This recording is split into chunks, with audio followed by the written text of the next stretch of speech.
جنگ بس است. امسوس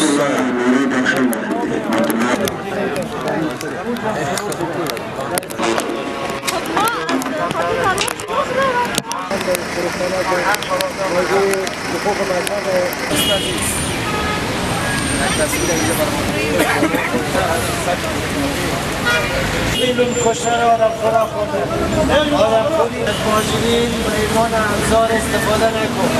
آمدیم پشت سفارت ایران و از کشور ایران میخواییم که دیگر آدم کشی را بس کند در افغانستان و از مهاجرین بیچاره برای تولید سربازهای خودشان استفاده نکنند و دیگر آدم کشی بس.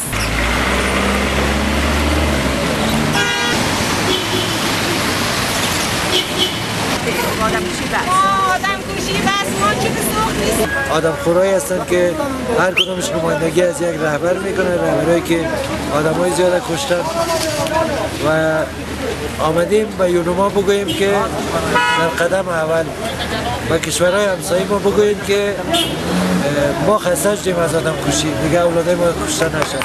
همین 3 میلیون انسان در 50 سال کشتن کفایت میکنن و در قدم دوم بگوییم که در مذاکرات صلح که ما پیشروی داریم در این مذاکرات صلح ما بازنده نباشیم.